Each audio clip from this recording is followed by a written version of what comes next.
What's up, everyone? Coach D Speaks here. So this video I'm about to show you guys, this video is like, it's political gold. So you guys know that Matt Gaetz made an amendment in his committee that everyone should have to recite the Pledge of Allegiance before their committee meetings. Well, Cicilline clapped back at him in the best way anyone possibly ever could.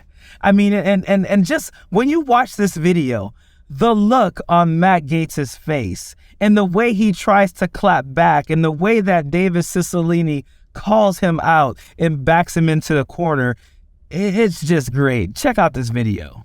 Thank you, Mr. Chairman. Mr. Issa just made reference to how important it is for us to display our commitment to the Constitution and to commit to defend it aggressively. So I'd like to offer an amendment to the amendment, adding in the second paragraph where the chair may designate an individual to lead the Pledge of Allegiance to add the following language.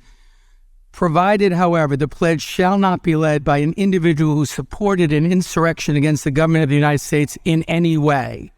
Because I think if we adopt this amendment, then we will be truthful in representing that stating this pledge as an affirmation of your defense of democracy and the Constitution. It's hard to take that claim seriously if, in fact, an individual who in any way supported an insurrection against the government of the United States is allowed to lead the pledge.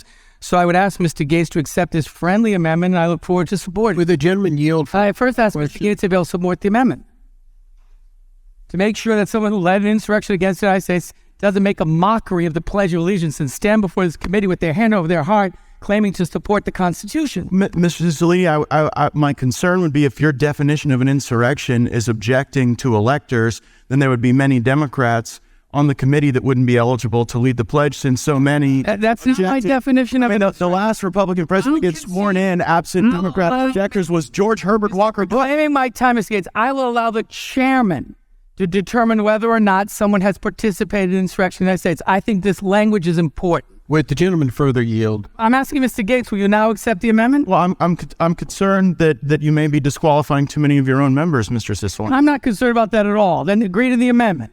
Let's make this real. If you want to give someone the right to stand before the House Judiciary Committee and lead the Pledge of Allegiance at a bare minimum, let's guarantee that that person has not participated or supported or in any way helped an overthrow of the government of the United States. Would the gentleman yield? A simple proposition. Okay, so Matt Gaetz, he tried. He really did, because his response almost did something there, but it didn't, because, he basically tried to say, oh, everyone denies elections. He knows that's not the definition that Cicilline would ever give, or anyone would ever give, for the word insurrection. So he really tried. But what I like is that Cicilline said to him, you know what?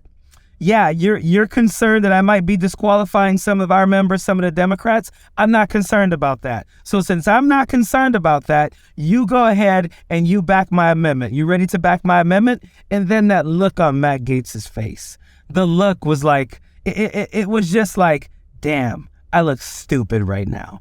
I really look stupid. He got me, and there's nothing I could do. And that is what happens when these Republicans put on performative patriotism, because that's all that was. Matt Gaetz doesn't care that anyone recites the Pledge of Allegiance before any type of committee meetings. He just thought that he was going to back Democrats into a corner so that he could later say, look at that. The Democrats, they're not even patriotic. They don't want to recite the Pledge of Allegiance before our meetings. But it totally backfired on him, because it backed him into a corner where he would have to. You would have to, right?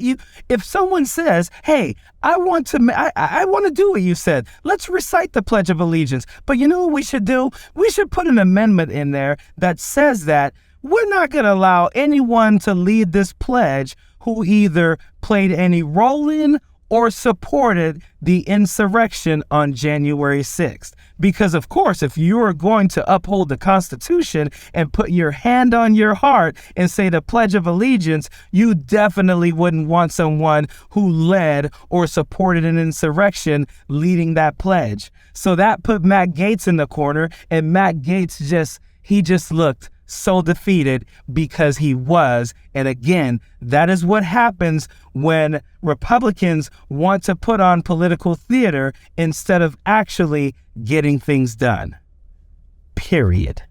The best part of waking up? MAGA tears in my cup. Check out the new MAGA tears mug available now at store.MeidasTouch.com. That's store.MeidasTouch.com.